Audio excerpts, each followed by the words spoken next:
Greetings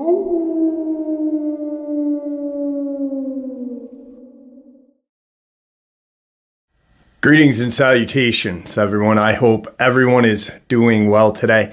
Today I have an upload that I am actually looking forward to sharing with you all. It is like something I have never done before.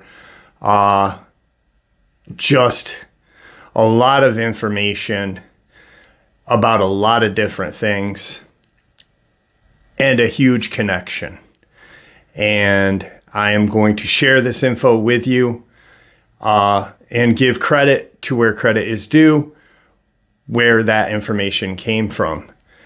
We're going to be talking from Nephilim, national park disappearances, U.S. government alien agenda agreements back in the 40s and 50s, possibly even before, Dogman, the missing 411 in the Adirondacks, and all over our country.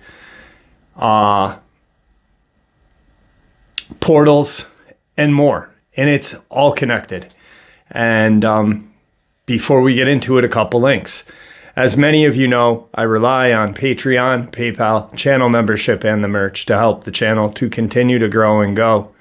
Links to Patreon, PayPal, and channel membership is in the description below. Merch is displayed directly under the video. Also, Dogman Frightening Encounters, Volume 1 through 3, the audiobook versions. They were written and researched by Tom Lyons, narrated and produced by me, Jeff Nadolny. Those audiobooks are available on Audible, Amazon, and iTunes, links to which are also in the description as well. Finally, last but definitely not least, if you'd really like to help support the channel to continue to grow and go, simply subscribe. It doesn't cost a cent. Click the like button, takes half a second.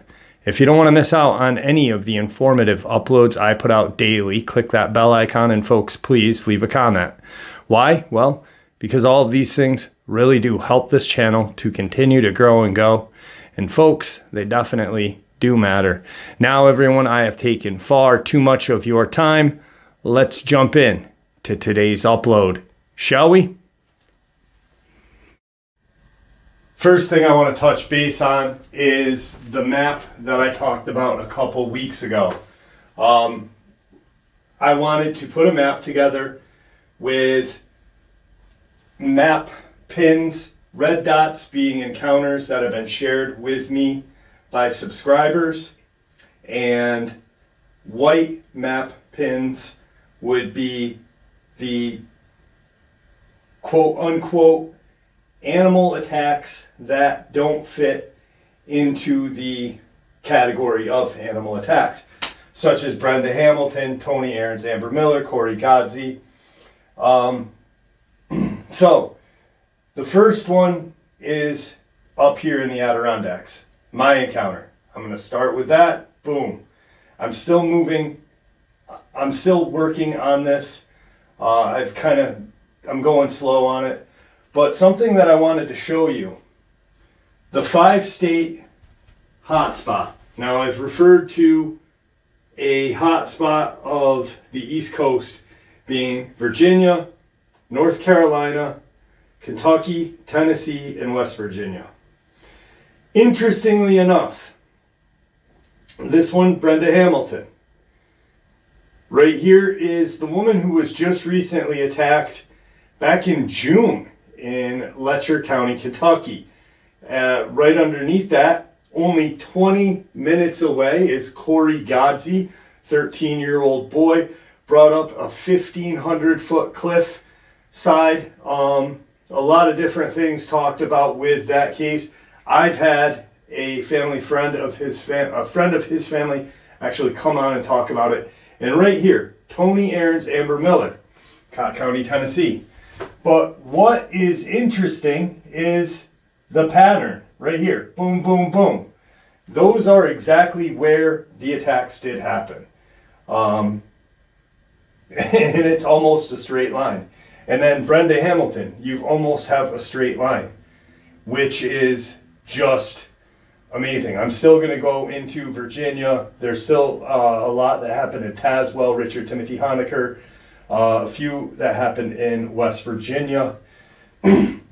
Obviously, a woman that was attacked in Tennessee. They blamed her dog, but there were people that had actually seen the creature. They actually at first thought it was a bear. Tennessee, also the 2 caves that men were found torn apart, and a couple in Kentucky. One thing I want to make sure that it's showing up on this map is all the way over here, Meeker, Colorado. Now, Jeff, what's the significance of Meeker? For those of you who have not been with the channel, we've had tremendous growth, and I thank you all. I'm a researcher first and foremost. I'm not a storyteller. I share experiences, but my whole thing is research. A gentleman named Carl reached out to me and sent me some fatty tissue, skin, blood, and hair from a creature that was shot in Meeker, Colorado. My friend who is a veterinarian, we got it tested, DNA tested. It was $750, and you can Google that. That is the exact price of what it is. It came back Quokka, which is hyena, and a unidentified primate, which I found very interesting. So that's where we're at with the map for right now. Like I said, I've not had a lot of time to work on it. I'm going to work on it now that fall is here. It's getting cooler. I'm also going to be going up to where Tom Mezek disappeared. Gentleman, for those of you who are new to the channel, gentleman disappeared in the Adirondacks, November 15th, 2015. His name was Tom Mezek. It's a missing 411. David Politis covered it. My uncle was the undersheriff in the case. There's a lot of family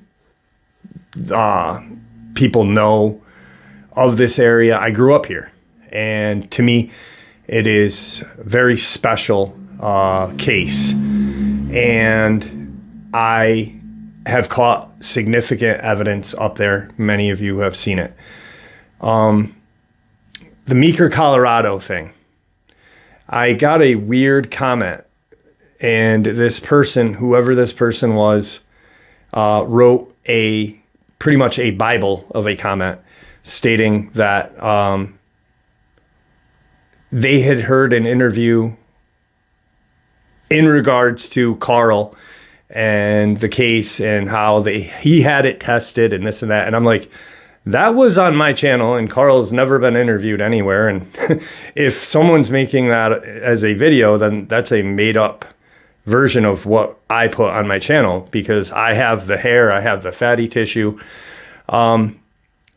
It's just crazy. But Meeker, there's been some cattle mutilation going on there. And Carl had reached out to me about 3 weeks ago and wanted to share a little bit about what is going on still. So that is where we're at with the map. I'm going to be going up to where Tom Mezek disappeared very soon. Now, I wanted to talk a little bit about, we're going to get into some encounters and other things too, but something that was brought to me by a person, because I've been talking a little bit about Nephilim and Dogman and such, is I talk a lot about how the Andrew Dawson case is real, and that there are, I think, plant channels out in YouTube land that possibly work for the government to debunk reality.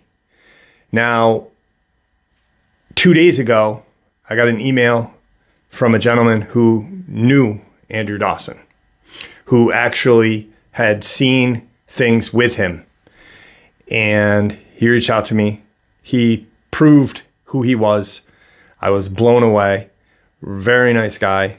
And he and I are going to sit down together and put an upload together for you guys talking about things that are going on up in Canada where Andrew saw that rocket ship and such.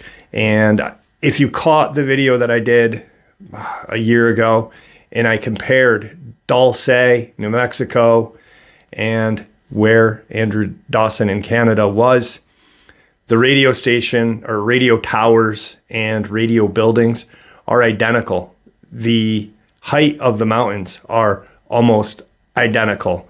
And it is almost a straight line north to south from where Andrew Dawson saw everything go down to where Dulce, New Mexico is. Unbelievable and just crazy stuff. Before we get into some research, another thing I wanted to share. I've been talking about D.U.M.s for about 2 to 3 years now. And along with the quote unquote animal attacks. But I started to think about the missing 411 and why so many people are disappearing in the national and state parks. One, where would be the best place to put a underground military base? Right under the public's noses. A national park. Miles and miles and acres of just land where, I guarantee in the Adirondacks there are spots up there just north of me that probably has never seen a human foot touch it.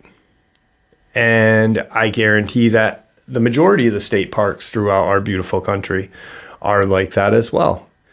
So why not put a deep underground military base there? And with the arrangements from the 40s and 50s that the government made with the alien agenda about giving us technology and us allowing them to kidnap X amount of women, men, and children, where would they do it? Well, they were hiking and something went down. They probably got lost. They probably got attacked by a bear. Oh, they fell. They hurt themselves. A really good location to have missing people. You are covering your ass, the government, and the agenda. And for those naysayers out there that said, oh, that never really happened. There was not a agreement between our government and the aliens. The aliens don't exist. What do we need their technology for? We have, we were doing this back then. No, we weren't. Interestingly enough, I had caught a video last night in I think it was 1943 or 42, that many naval pilots would come back saying, I just saw an airplane flying that did not have a propeller, because all of the planes at that time had propellers. And it was being flown by a gorilla with a derby waved at me. That was honestly what the government did. They actually had planes that were jet propulsioned back then. They put a fake propeller on the front of it. They let it go up, and as like a cover up, for those naval pilots that came back, they'd actually have to go and see a naval psych doctor. And they were like, no, you probably were mistaken. Maybe it was high altitude sickness or something like that. Look that up. And there are just too much technology was acquired by America at that time. And you can't tell me that, our country is great we have some of the greatest scientists, some of the greatest whatever in here. But during that time, Germany was, kicking ass in technology as well. They didn't have a jet-propelled plane yet. We did. It just makes a lot of sense that this agenda, meeting was met, done, and signed and sealed. Why do you think there are over 20,000 and more people disappearing in Alaska? Where else? It makes perfect sense, There's been numerous Nephilim or giant, or for those people that take English class too serious, Nephili sightings in Alaska still to this day. So I just wanted to get that out in the open with you guys. What's going on? Let's get into some research and have some fun. Okay, so to start this off with, I found this article out of a 2012 Navajo Times that carried a story after noting how the locals had seen the traditional Bigfoot many times in the area of the Navajo reservation in Arizona. Noted a winged creature had been discovered as well.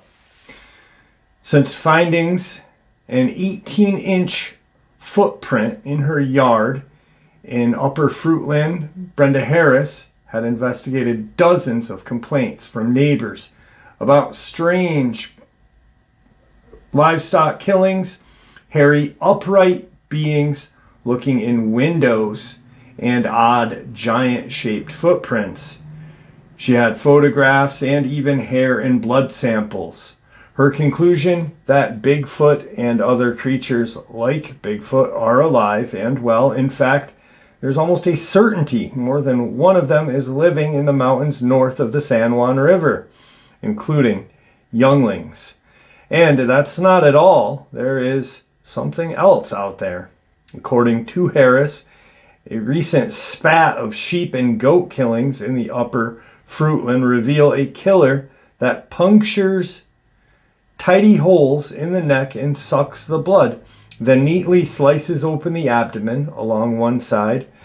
Based on her investigations, Harris had learned quite a bit about Bigfoot, namely that they smell of a combination of musk and rotting meat. They are attracted to women, children, and the sound of laughter. They may be beings that live between the physical and spiritual realm, based on reports of their tracks ending abruptly in sightings where they suddenly appear and disappear. But Harris does not blame Bigfoot for the neatly drained and dissected livestock. She has seen on several occasions, based on giant hoof prints surrounding kills and the way they abruptly appear and leave off, she believes the killer is something that flies, possibly a Western version of the Jersey Devil. So, how can livestock owner protect their herd from a 12-foot tall humanoid or a winged attacker? Light, Harris said. As far as I've been able to tell, both creatures are afraid of light. She has put a large floodlight in her yard and has not been bothered since. But, just in case they are some sort of spiritual phenomena, she had a pasture bless her home site. So, there appears to be a winged creature afraid of light that drinks blood and perhaps keeps company with the giant Sasquatch. It isn't too hard to imagine that these creatures might be supernatural and demonic. Another possibility is that the two creatures are actually one and the same, possibly a skinwalker that shapeshifts from one form to another as it wishes. Once again, Navajo Times. Skinwalker. The name Skinwalker is a Navajo name. Yenatalushi, that is the Navajo name of the Skinwalker. I found that article interesting because, one, the two realms, spiritual and physical. Well, what if it's both? What if it's both spiritual and both physical, or one and the same? put a portal in the mix. You have physical, it crosses over, it is physical. Too many sightings, too many experiences, and far too many stories throughout mythology and lore, whether it be Norse, Native American, what have you, have talked about portals. And they all talk about a few of these cryptids that we are dealing with right now. Many of them talk about Bigfoot, Dogman, especially Dogman. So I just found that interesting because it fits the mix. This is something that I have never heard of, and I wanted to share this with you guys. I did an upload a couple days ago where I talked a little bit about mention of Nephilim and such in different biblical books. And this is a little more, but, well, you'll see. All right, so we'll start off the Colburn Book of Gleanings, Chapter 2, Elama, Paragraph 1.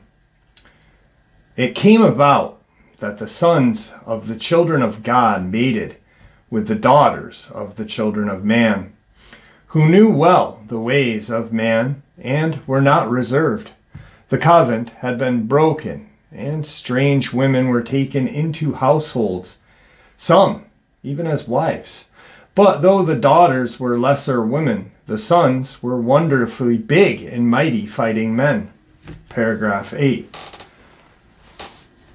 Eloma sought among the fields, and when she came upon habitations, her heart was rent apart.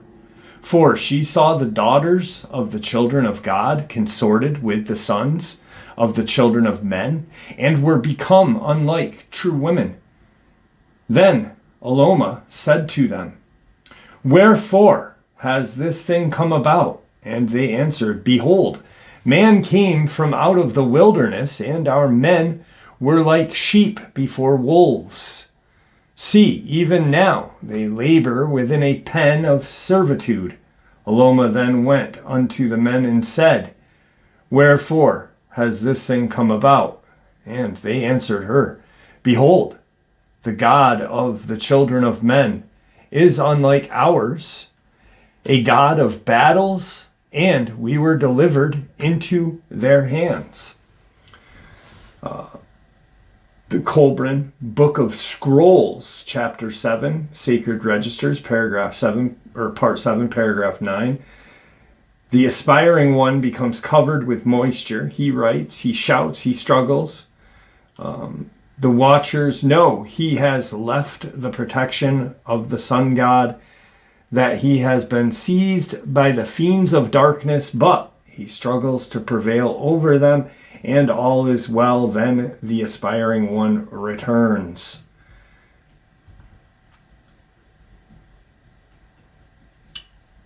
The Book of Manuscripts, Chapter 1, the Scroll of Ahmad. There were mighty men in those days, and of their land the first book speaks thus: their dwelling places were set in the swamplands, whence no mountains rose. In the land of the waters slow flowing to the sea, in the shallow lakelands, among the mud, out beyond the great plain of reeds, at the place of many flowers bedecked plant and tree, where tree grow beards, and had branches like ropes, which bound them together, for the ground would not support them. There were butterflies like birds, and spiders as large as the outstretched arms of men. The birds of the air and fishes of the water had hues which dazzled the eyes. They lured men to destruction. Even insects fed on the flesh of men. There were elephants in great numbers with mighty curved tusks.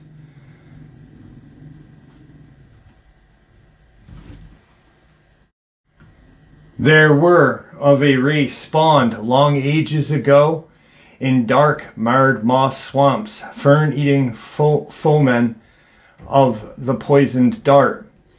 Not for them the swiftly killed sacrifice, their delight was in painful maiming, in broken humiliation of their betters. Woeful indeed was the yearly fate of the hag mother's spouse on the long dark night preceding the bridal day during the feast flame. There were wolf talking howlers of the night, owl screeching denizens in dim caverns, speech beguilers of wild creatures in closed places, cowled and cloaked in dull clothing. They were undistinguishable in their habitat, save for the foul, nostril-stinging smell of their bodies, anointed with pig fat, soot, blood, and clay. All the night, at the dark of the moon, they pranced around stone-hedged, deep-dug, glowing fire pits, never subsiding limbs beneath. So this is Egyptian lore, written supposedly the same time as the Bible. I don't know much about it. I found it, and they were discussing right there. They were discussing strange cryptids, Dogman.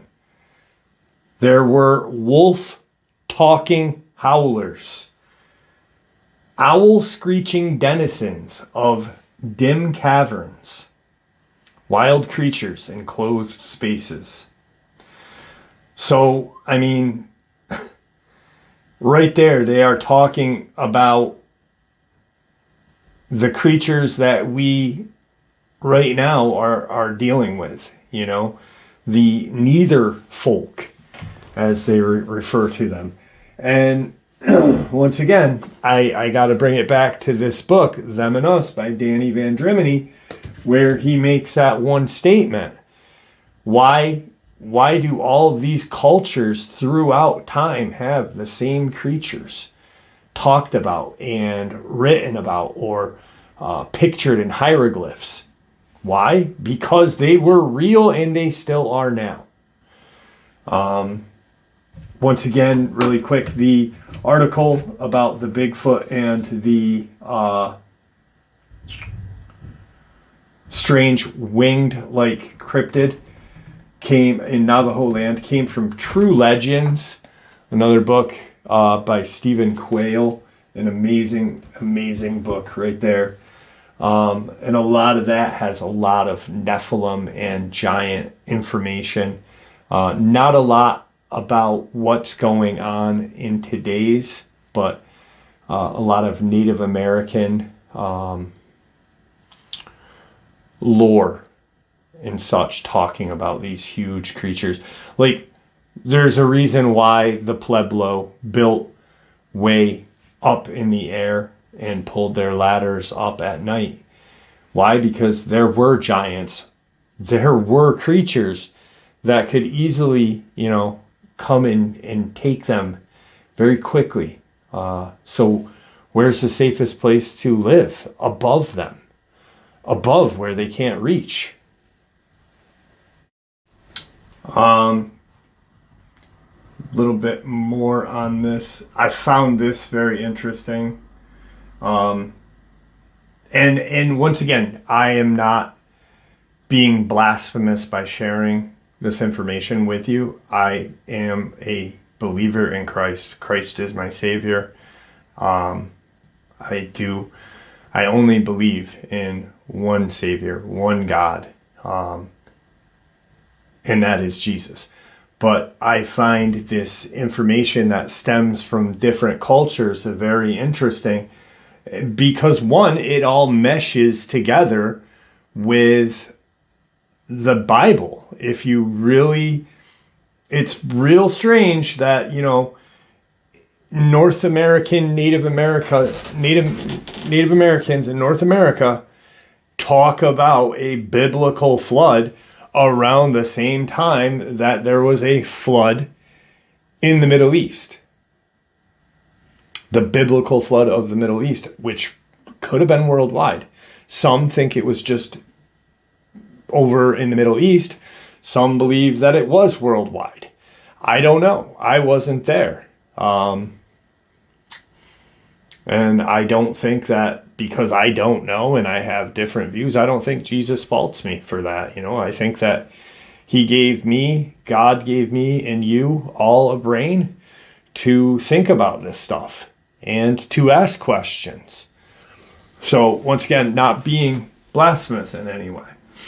The Ethiopian Bible is the oldest and most complete Bible in existence. It's comprised of 88 books, far surpassing the King James Version, which only has 66. The missing texts are not included in the conventional version of the Bible due to their challenging nature, although their authors have been attested and their work revered by early Christians. The following are the missing scripts: the Book of Enoch, Esdras, Baruch, and Maccabee, and various others that never made it to the current version of the Bible.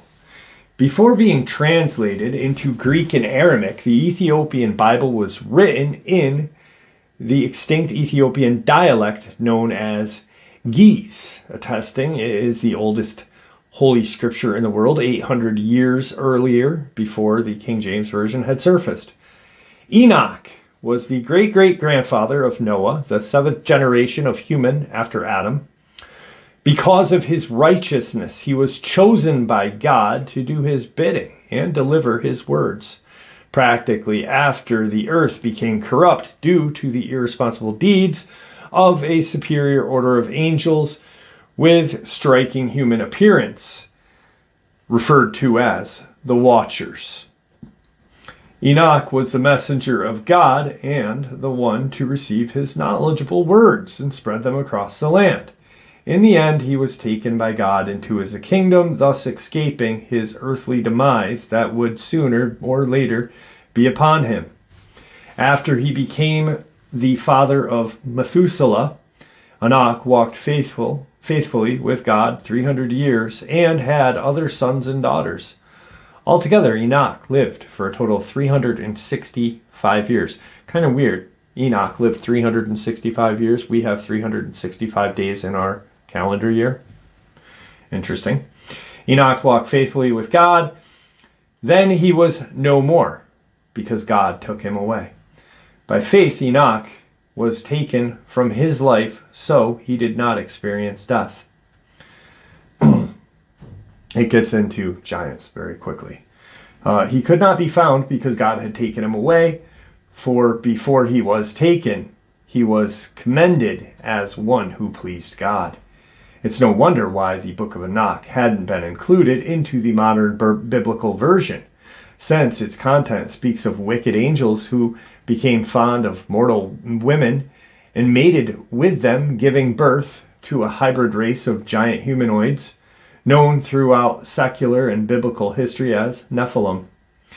And it came, in quotes, this is chapter 6 from the Book of Enoch, and it came to pass when the children of men had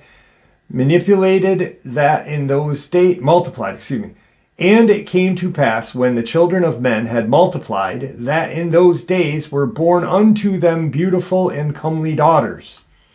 And the angels, the children of heaven, saw and lusted after them, and said to one another, Come, let us choose us wives from among the children of men, and beget us children.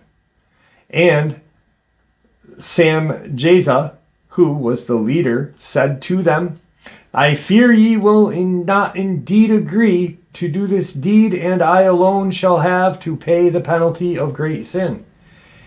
And they all answered him and said, Let us all swear an oath, and all bind ourselves by mutual precautions not to abandon this plan, but to do this thing. Then swore they all together and bound themselves by mutual imprecations upon it. And so the angels plunged from the heavens to take wives of their own choosing, defying the Creator's judgment. They numbered 200 and were led by their leaders. And these were the names of their leaders. I'm not going to name the 10, but there were 10 chief. They're actually called.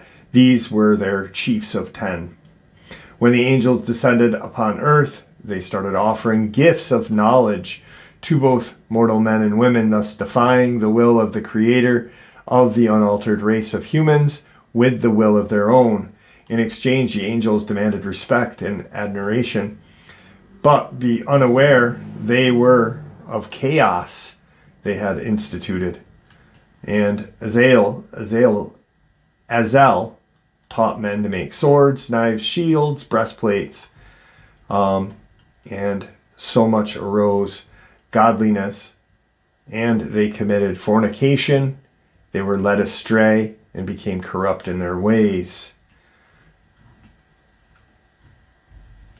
And all others together with them took unto themselves wives, and each chose for himself one, and began to go unto them and defile themselves with them, and they taught them charms and enchantments. The women became pregnant and bore great giants, whose height was 3,000 ells, who consumed all acquisitions of men. 3,000 ells is one big giant. It's actually 11,000 feet. I don't believe there were 11,000 foot giants running around the earth, but maybe. It also talks about how these watchers bred with animals and unrighteousness, and from all sin they were uncleanliness and wrought upon the earth. So they were actually they were breeding with cows, pigs, and it was funny because the other day I did an upload talking a little bit about this, and I had said scimitar because I was just going quickly, and I had an English major correct me in the comments. I meant to say centaur, but because I was just reading this and talking to Joe, English teacher, wanted to, and a scimitar is a curved sword, but that's where a lot of that mythology came from. These giants. I mean, they were huge. If you think about all of the 7th grade mythology that we learned back in the day when we were kids, the centaur was like 12, 15 feet tall, just a monster of a creature. Dogman, just a monster of a creature. Ogres, it's every culture has these things. Why? Because they are real. They are here. And I believe 100% that they use portals to travel to different dimensions, probably hell. And that's why we consider them to be magical or not, or whatever you want to call it.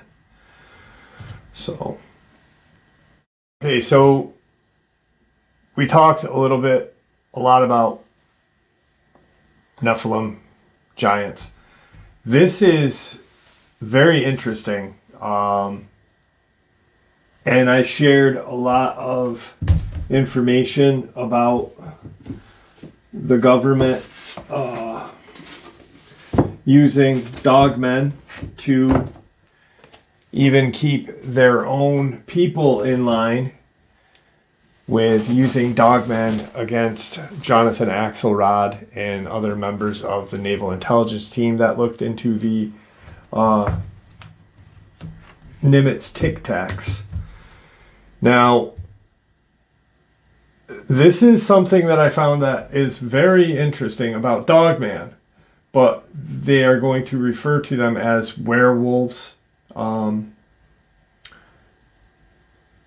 And I had talked a long time ago about, I'd shared information about a alien race that the Sumerians talked about, this alien race of dog-headed human-like creatures that were violent, very violent, and hated the reptilian Draco.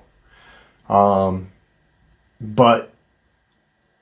during the kind of human pacts in the 40s and 50s, there was a understanding that all of these kind of species, these alien species, would be able to use these deep underground military bases, portals, and such, but to live not in harmony, but not war with each other either.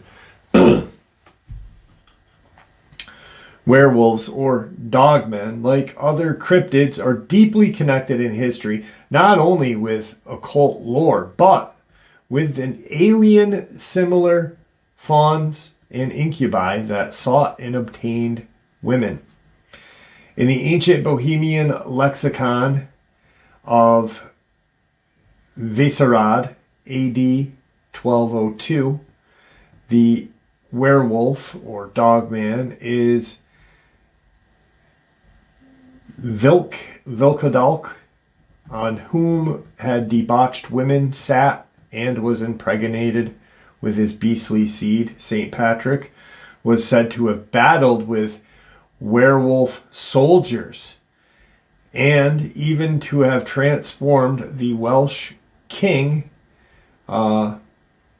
Verticus into a wolf. Strange belief that saints could turn people into such creatures was also held by St. Thomas, who wrote that angels could metamorphose the human form, saying, "All angels, good and bad, have the power of transmutating our bodies." Long before the Catholic saints believed in such things, the god Apollo was worshipped in Lyca, the wolf god.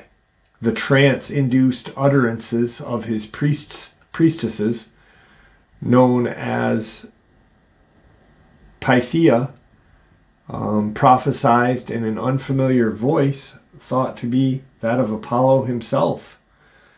During Pythian trance, the medium personality often changed, becoming defiant, animal-like.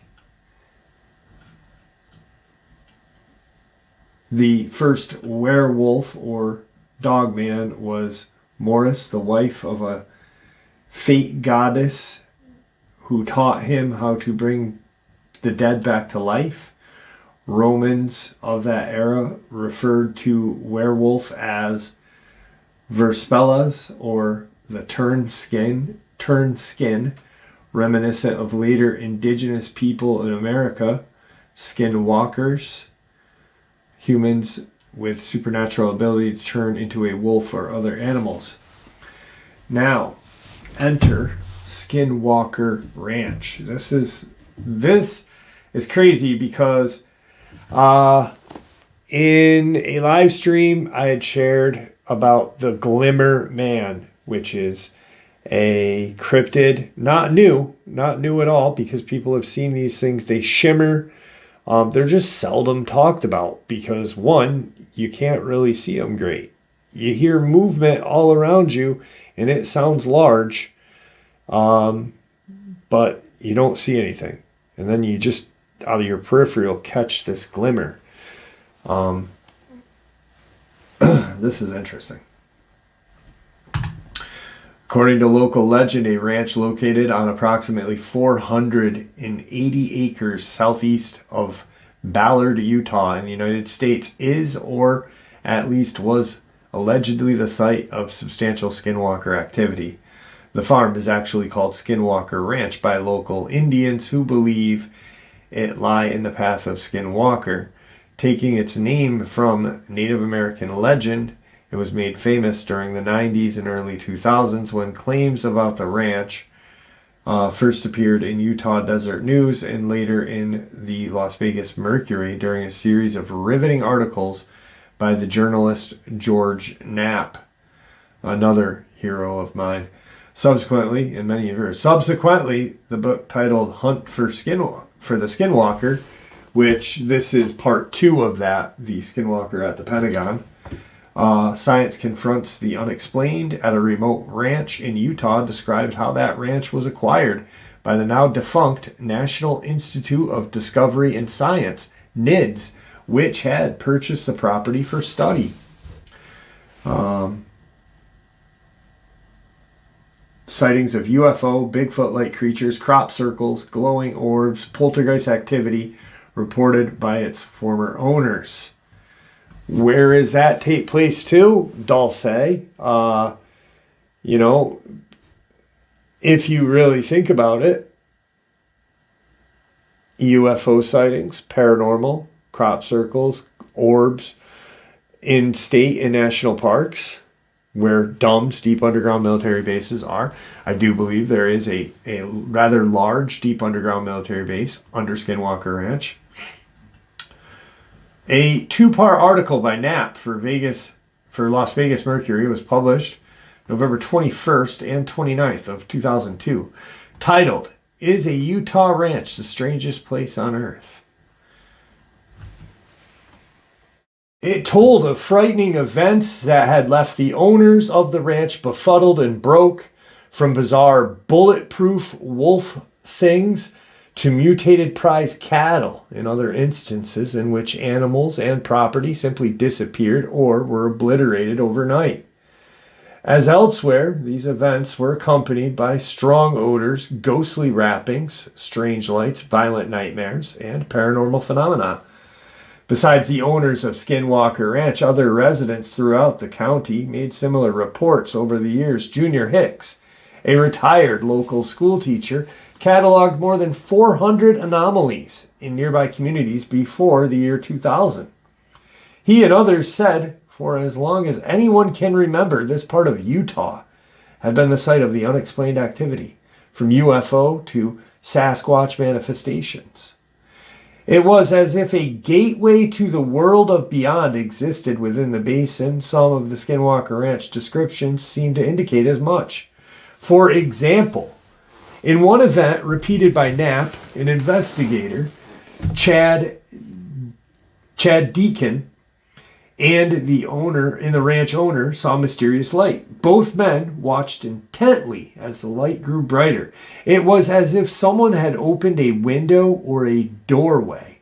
The ranch owner grabbed his night vision binoculars to get a better look, but could hardly believe what he was seeing. The dull light began to resemble a bright portal, and at one end of that portal, a large black humanoid figure seemed to be struggling to crawl out of the tunnel of light.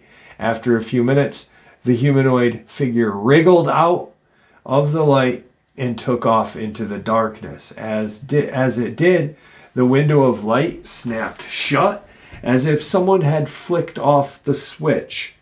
In '96, Skinwalker Ranch was purchased by real estate developer and aerospace entrepreneur Robert T. Bigelow, a wealthy Las Vegas businessman who formed NIDS in '95 to research and serve as a central clearinghouse for the scientific investigations into the fringe science, paranormal topics, and ufology. Bigelow planned an intense but very private scientific study of events at the farm.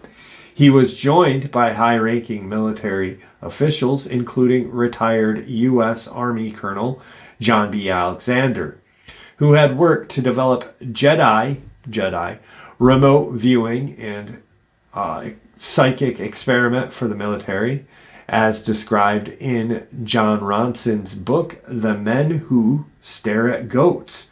Amazing book as well.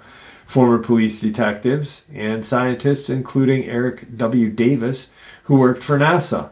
In the years before, Bigelow had donated $3.7 million to the University of Nevada in Vegas, in quotes, for the creation and continuation of a program that would attract to the university renowned experts on aspects of human consciousness.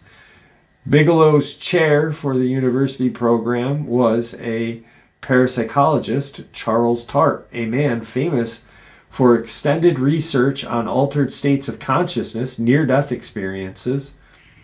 But what Bigelow's team found at the Skinwalker Ranch was more than they could have hoped for, at least for a while, including an invisible force moving through the ranch and through the animals. On this, the Vegas Mercury reported November 2002. This is just by far absolutely terrifying.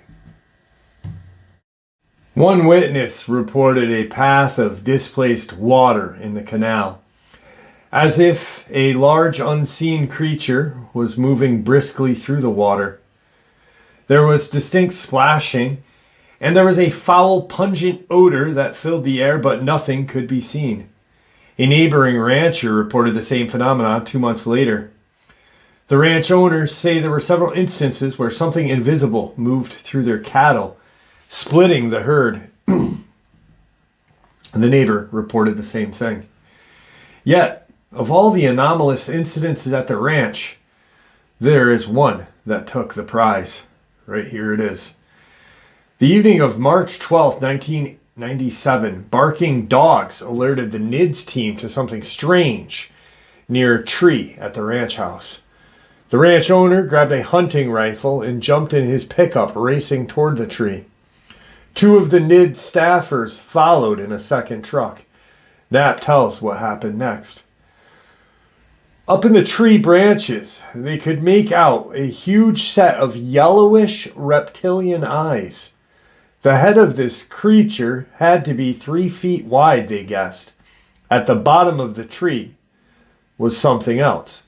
Gorman described it as huge and hairy, with massive, muscular 4 legs, and a dog-like head.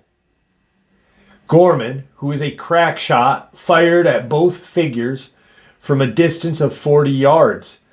The creature on the ground seemed to vanish. The thing in the tree apparently fell to the ground because Gorman heard it as it landed heavily in the patch of snow below. All 3 men ran through the pasture and scrub, chasing what they thought was a wounded animal, but they never found the creature nor saw any blood. A professional tracker was brought in the next day to scour the area, but nothing was found. But there was a physical clue left behind.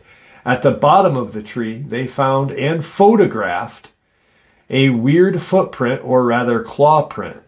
The print left in the snow was something large. It had 3 digits with what they guessed were sharp claws at the end. Later analysis and comparison of that print led them to a chilling similarity. The print of that ranch closely resembled the velociraptor, an extinct dinosaur made famous in the Jurassic Park films. So, right there, let's do a quick connection with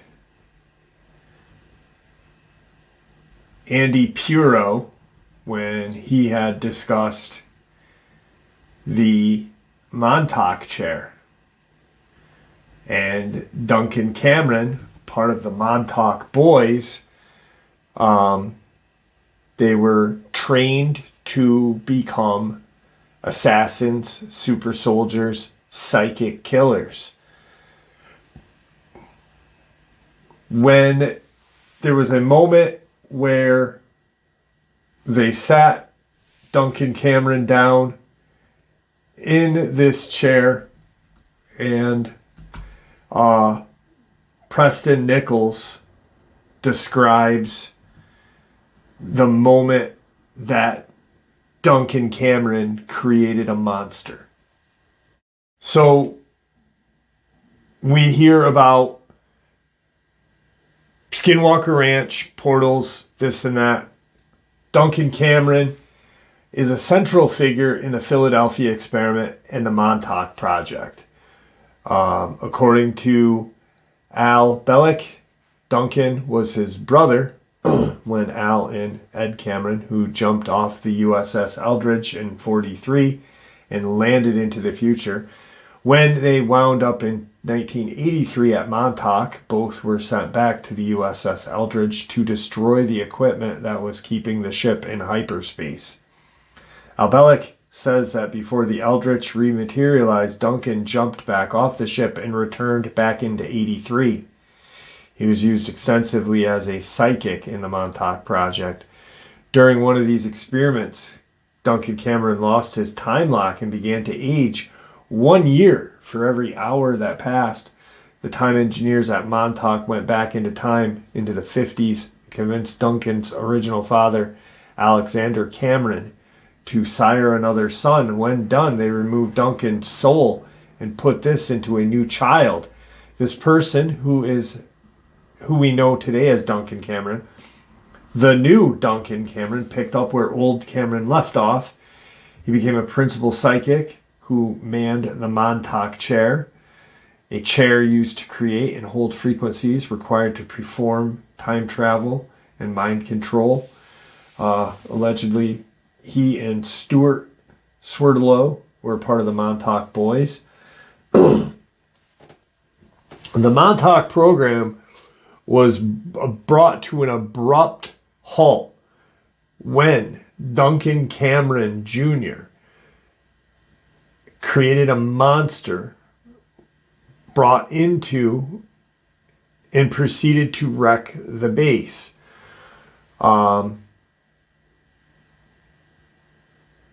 All of these people were interviewed and participated in the Montauk program. Their technologies weren't perfect. And supposedly there is an interview that I have yet to find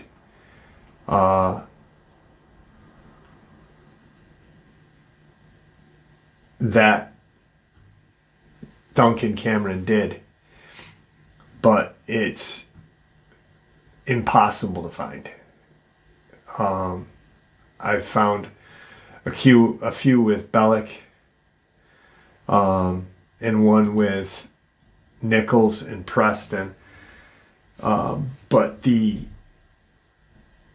one where he describes the monster is almost impossible to find. I have a piece of it right here. I'm trying to look for the one section where they talk about the creature, and it doesn't seem to be here. From what I understood it to be, there were two versions of what this creature looked like. One was this reptilian crawler-like creature, or as people, I saw in a comment today, what is a crawler? Well, a crawler is the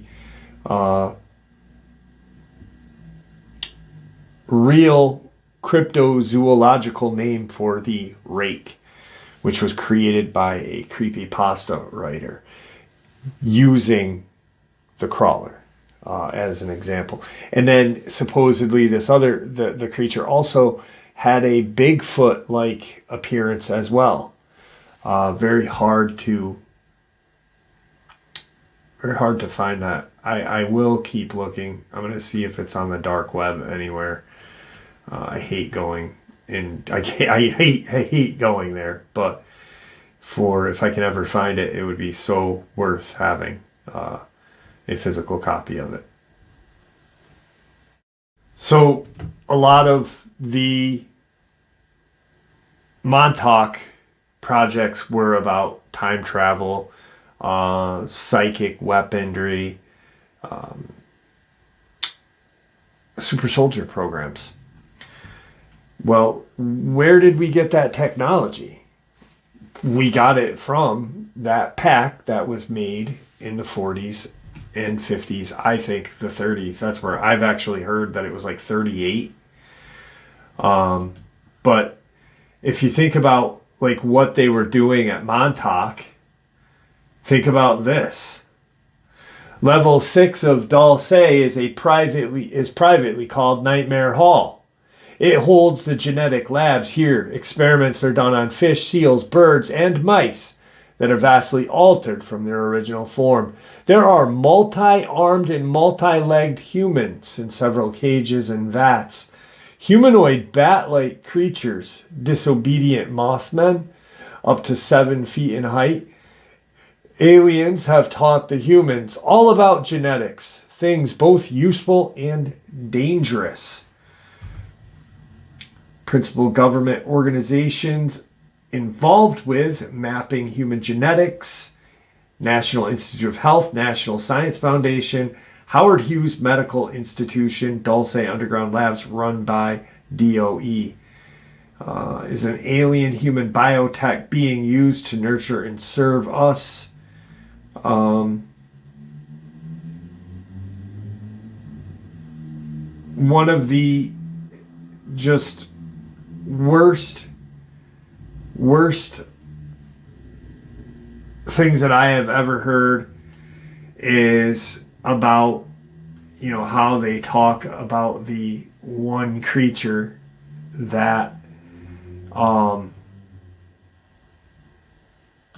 is shaped like a humanoid, hairy, but can mimic the cries of a baby.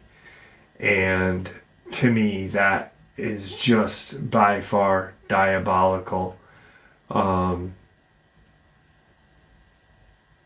Why create that? Well, there's only one reason: because they are preparing for, I don't know, they're preparing for something. And I think all of these creatures are demonic. And I'm starting to think, and I never thought this way, and those of you who have been with me for a long time know, that I really am starting to think that these aliens are demonic creatures coming out of these portals, coming from hell, preparing for the end of the world, the Armageddon, the end of days. That's why we're seeing all this shit right now. We've seen it all throughout, cultures and time, but since 1940s to 2020, the 20s, it's just, what's 2040 going to be like 100 years after these packs were made? We don't know. Maybe that's when the shit will really hit the fan. I'm not an expert, but they were abducting and doing this crap all along. And this will be the last part of, so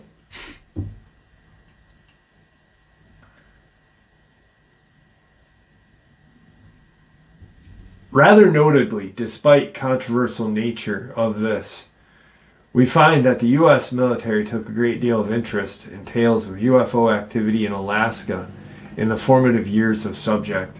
For example, formerly classified FBI files tell of startling UFO encounters in the time period of 1947 and 1950. It was in August of 47 a highly impressive account of a UFO involved 2 serving members of the military were supplied to the FBI at Anchorage.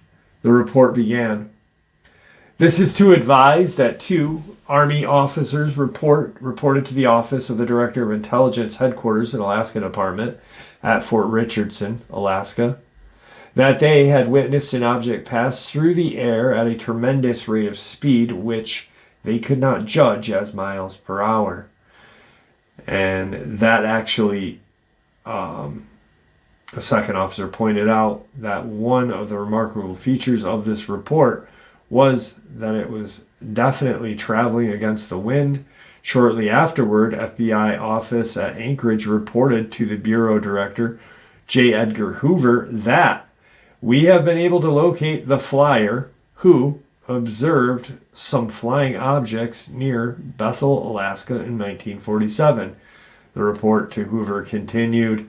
The pilot relayed that the occasion of seeing these flying objects near Bethel in July, it was daylight the entire night, the time with sighting. So it began during an early part. It was daylight the entire night, the time of his sighting. This flying object was about 10 p.m. The sun had just dropped out of the horizon. Flying weather was extremely good, and he was coming into the Bethel airport. And that's when he saw this UFO in the mountains, multiple UFOs in the mountains. And they resembled the Tic Tac. They resembled the Nimitz Tic Tac. So, anyway, you want to tell me that none of this is connected? Tell me that none of it's connected. I really wish that 30 years ago, when I started researching, right after I had my Dogman encounter, I didn't shy away from the biblical aspect of it. I pushed it away. I don't know why, but I did.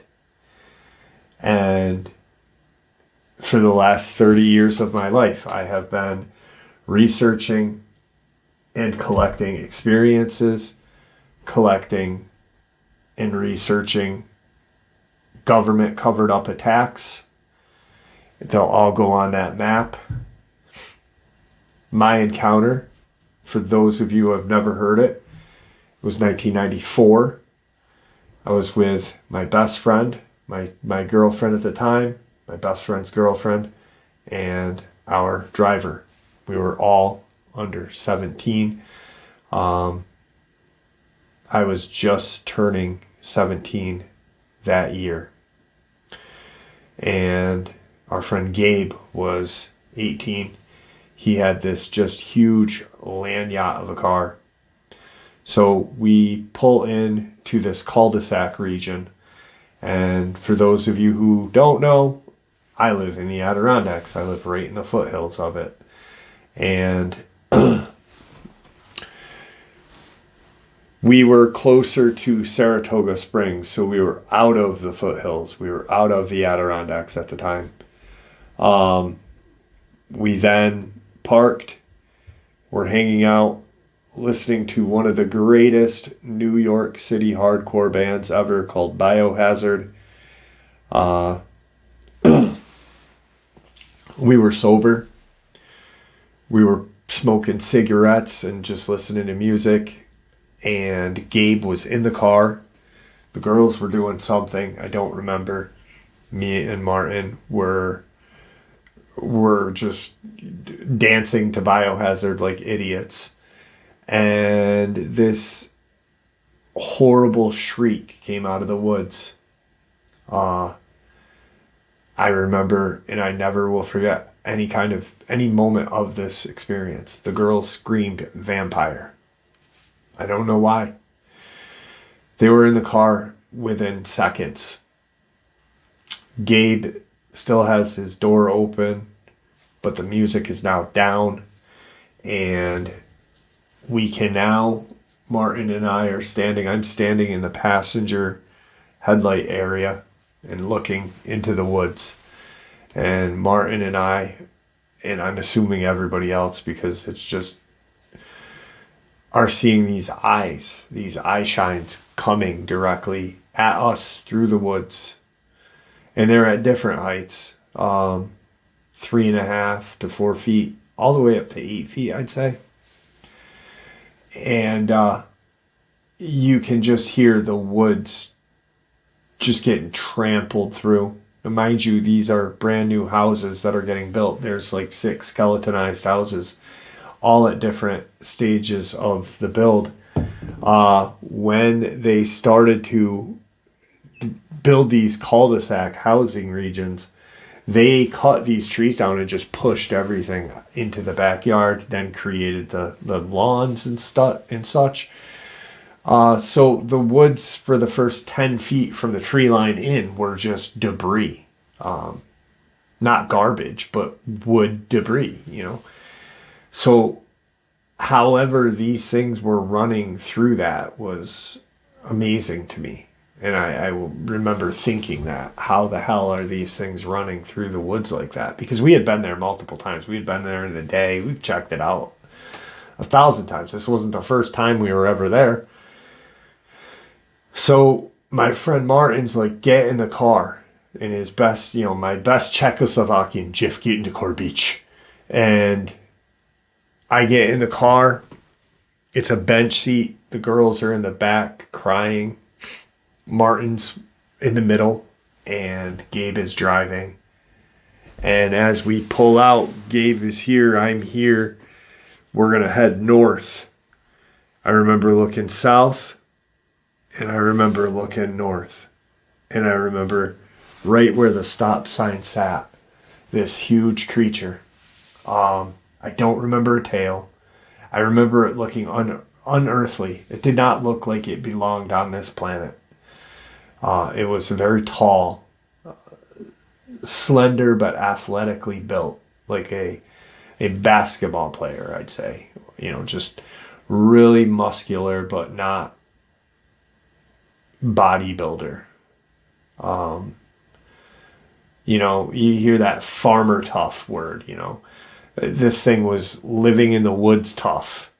Whatever muscles it had were designed to hunt, designed to kill.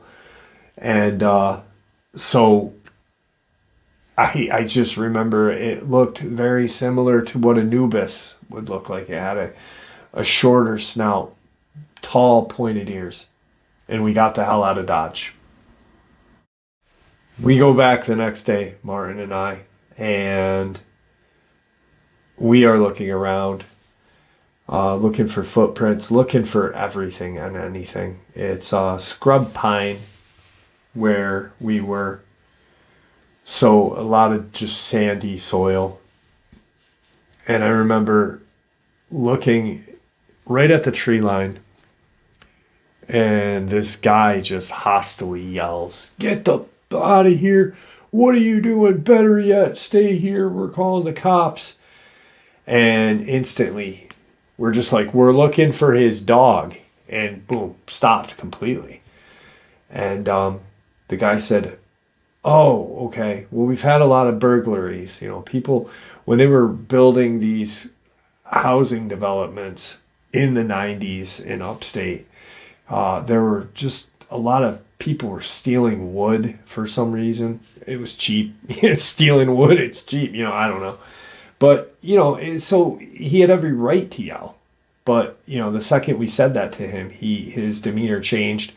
And he said, last night when we were packing up, we heard dogs fighting in the woods, or what sounded like dogs fighting in the woods. And I looked at Martin and I was like, whoa, bro. I'm like, instantly we were thinking the same thing. From that day forth, I was hooked. I went to a used bookstore. The internet was a no-go at the time. I went to a used bookstore, found as many cryptid and paranormal books that I could find. I grew up during Leonard Nimoy, the old paranormal shows, UFO shows. Just, it was a great time to grow up in the early 80s. And, but years later, I run into Gabe And I was like, bro, why did you stop hanging out with us? And he goes, it's stupid now, but I blamed you and Martin for that night. You guys were, you listen to death metal and you listen to this, and, you guys were just into evil. And I was like, bro, we were not into, we listened to Biohazard and we liked heavy metal. We were kids. We were into evil. His dad was a pastor or something, I think. But he said, when I was playing with the radio, he said, something caught my eye. And so you think we're cul-de-sac, right? And where we're parked, there's woods right here, and then the road behind us, Route 9. And then all this is the housing development and woods. And these woods go forever. They go to the Hudson River and then mountains.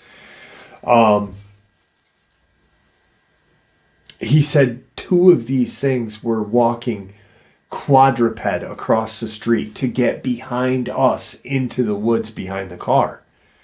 All of this happened within seconds. If I hadn't gotten in the car, what would have happened? We all might not be here. So that's my experience. And that's the experience that got me hooked on this and got me researching this. I'm a researcher. I'm not a YouTuber.